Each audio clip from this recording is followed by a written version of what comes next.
Ouais l'équipe, salut à tous, j'espère que vous allez bien, j'espère que vous avez passé une bonne journée.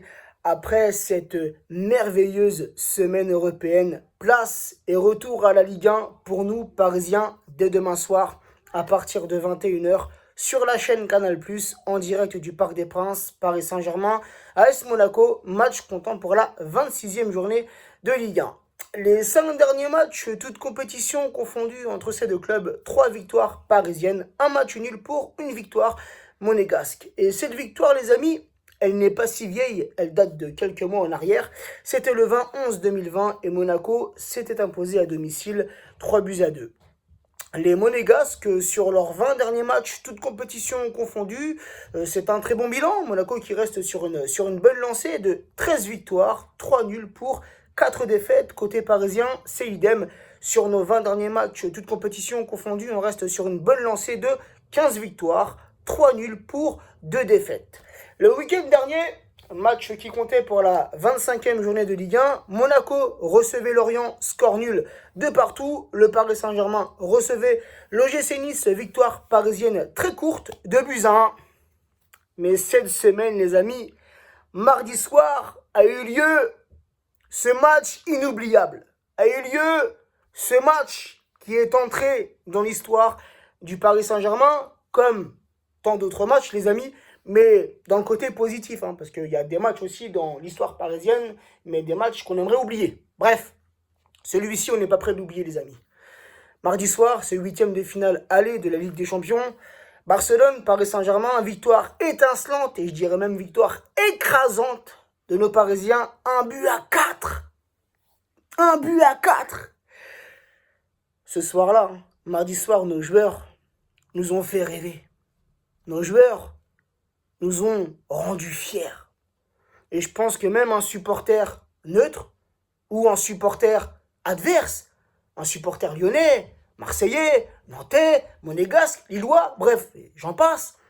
Je pense que même ce genre de supporter s'est régalé mardi soir devant ce match Barça-Paris Saint-Germain. Quelle démonstration, les amis.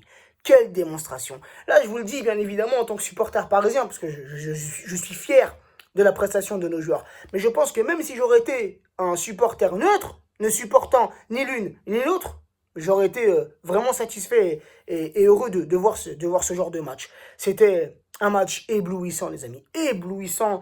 Et Kylian Mbappé, qu'on attendait dans ce genre de match, en Ligue des Champions, dans ces grosses confrontations, les amis. Et mardi soir, il a répondu présent. Une énorme prestation XXL. Maintenant, Kylian, on aimerait que tu prolonges ton contrat. Ça serait pas mal. Bref, on n'est pas là pour parler de ce match-là. J'en ai assez parlé dans mes stories, dans mon débrief. Mais j'ai vécu, et Parisiens, Parisiennes, nous avons vécu une soirée inoubliable. Donc, merci. Encore une fois, merci à nos joueurs, à Pochettino, à Nasser, à la direction parisienne. Merci. Merci pour ces moments-là. Ces moments où on vibre. Ces moments où la joie, où tu vois, tout prend dessus. Contre le Barça, c'est un match spécial, les amis, pour nous. C'est un match particulier. On a vécu la pire des humiliations. Donc, contre cette équipe-là, on a eu une rage. On a eu une haine. Voilà, bref, on va pas trop s'avancer. On va pas trop blablater. La première manche, la première partie a été remportée. C'est un pansement sur la blessure.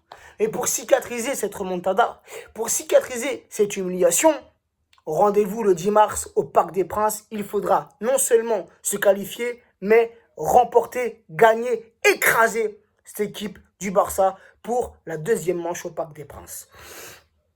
Parenthèse fermée. Les amis, au niveau du classement, là, demain soir, c'est un match de haut de tableau. Là, c'est le 3e contre le 4e. Donc, à la 3e place, le Paris Saint-Germain avec 54 points, 17 victoires, 3 nuls, 5 défaites, 57 buts marqués pour seulement 15 buts encaissés. Juste derrière, à la 4e place, les Monégasques avec 49 points, 15 victoires, 4 nuls, 6 défaites, 52 buts marqués pour 37 buts encaissés. Donc, les amis, si on reste avec la même motivation, avec la même concentration, avec la même détermination que mardi soir, j'ai aucun doute, demain soir, on s'imposera contre Monaco. Et j'y crois. Parce que demain soir, c'est un gros match. Hein. Faut pas sous-estimer ce match-là, les amis. Hein. C'est un match, comme je l'ai dit, de haut de tableau pour la course au titre. Puisque Lyon s'est imposé hier contre Brest. Lille joue demain, et je crois que c'est contre Lorient, si je ne me trompe pas, reprenez-moi en commentaire si je me trompe. Et nous, on joue contre Monaco. Donc demain, il y a, tu vois, c'est un match qu'il faut impérativement gagner, impérativement prendre les 3 points. C'est un match très, très important. Donc j'attends une prestation XXL de nos joueurs. De ce qu'on a vu en Ligue des Champions, j'aimerais bien le revoir demain soir contre Monaco. Donc voilà. Mais les Monégasques qui ont mis certes beaucoup de buts, hein, ça fait partie des meilleures attaques de Ligue 1, mais qui ont pris énormément de buts. Donc demain soir, je pense qu'il y aura des buts des deux côtés. Et je partirai sur un petit 3-1 pour le Paris Saint-Germain. Les absents côté parisien, donc Juan Bernat toujours absent, Di Maria, Neymar, Sarabia, Dagba seront absents demain pour la réception de Monaco. Donc la petite compo que je mettrai demain, je mettrai exactement la même compo de départ que Pochettino a mis contre le Barça cette semaine en Ligue des Champions, pardon, excusez-moi du bug. Donc ce 4-2-3-1 qui fonctionne plutôt bien, avec Navas dans les cages parisiennes, Florenzi latéral gauche, Kurzawa latéral droit, la charnière Marquinhos associé à Kipembe, les deux milieux récupérateurs Paredes, Gay, Verratti dans ce rôle de distributeur, de numéro 10, Bappé, milieu gauche, Keane, milieu droit et Icardi à la pointe de l'attaque parisienne. Donc voilà les amis, n'hésitez pas en commentaire à me donner votre compo, votre prono. Pour moi, comme je l'ai dit, ça sera un petit 3 pour le Paris Saint-Germain. Et voilà, je pense que je n'ai pas plus de choses à rajouter. Mais je ne sais pas pour vous, hein, amis parisiens, parisiennes, mais moi, depuis mardi, je suis sur un petit nuage. Ce n'est que les huitièmes de finale. Ce n'est que les huitièmes de finale. Allez, il reste le match retour. Mais on a tellement vibré mardi soir. Dites-moi, depuis combien de mois, depuis combien de semaines, on n'avait pas vu un Paris Saint-Germain avec ce talent, avec ce jeu collectif.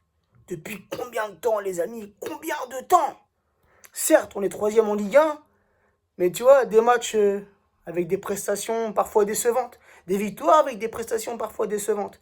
Mais là, vraiment, des matchs comme je l'aime. Non seulement il y a la victoire, mais il y a l'art et la manière de s'imposer.